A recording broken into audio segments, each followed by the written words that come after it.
Students, आज हमने सीखना है तरीका पेपर में हम कैसे प्रेजेंट करेंगे, क्वेश्चन को किस तरह से लिखेंगे ताकि हमें मैक्सिमम मार्क्स मिले। इसके लिए प्रेजेंटेशन बहुत इंपॉर्टेंट है, बहुत ज़्यादा मैटर करती है। आज मैं आपको बताऊंगा पेपर को प्रेजेंट करने का तरीका कि किस तरह से आप पेपर को प्रेजेंट करें ताकि आपको मैक्सिमम मार्क्स मिले।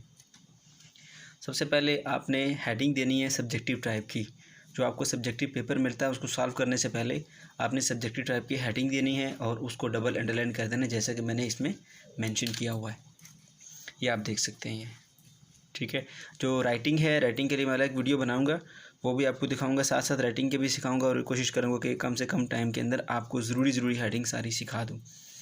उसके बाद नंबर 2 पे आपने सेक्शन ए, सेक्शन बी, जैसे कि यहाँ पर ये मेंशन किया गया पार्ट 1, तो आप उसको मेंशन करेंगे और उसको भी डबल अंडरलाइन करेंगे।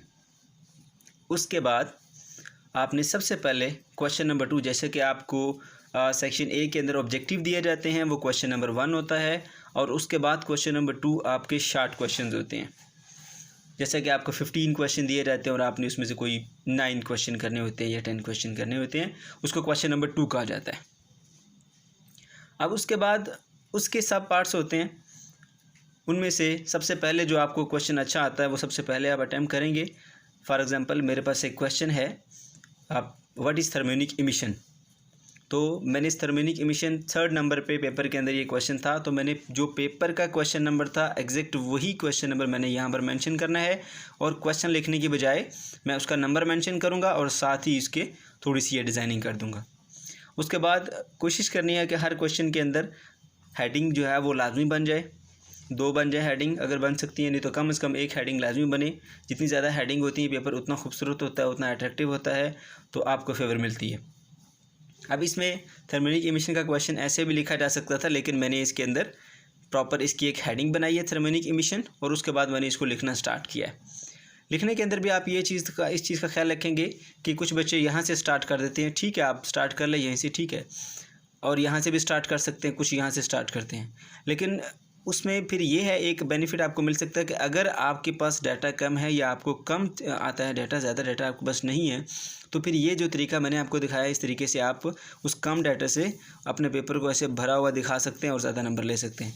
थर्मोनिक इमिशन की हेडिंग देने के बाद हेडिंग के इस साइड पर ये जो मैंने लेड पेंसिल से लाइन बनाई है ये नज़र आ रही होगी आपको, इसको आपने बाद में मिटा देना है और इस यहाँ से आपने लिखना स्टार्ट करना है और कोशिश करनी है कि इससे इधर नहीं जाना।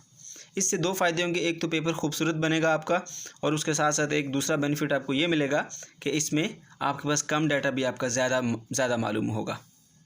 जैसे ही आपका एक क्वेश्चन कंप्लीट हो जाएगा उसके बाद आपने नए क्वेश्चन का वही नंबर देंगे जो कि बोर्ड के क्वेश्चन पेपर के अंदर नंबर दिया जाता है, जैसे यहाँ पर मेंशन है मैंने 2 नंबर।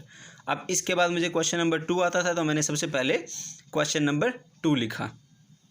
क्वेश्चन नंबर 2 क्या था हमारे पास, what is the effect of electric field on the beam of electron.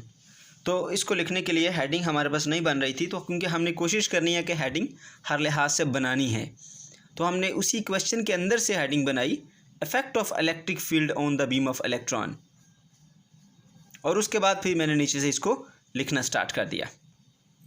याद रहे जितनी ज़्यादा हेडिंग बनाएंगे उतना ज़्यादा पेपर चेक करने में आसानी होगी एग्जामिनर को और वो आसानी से आपको नंबर दे जाएगा।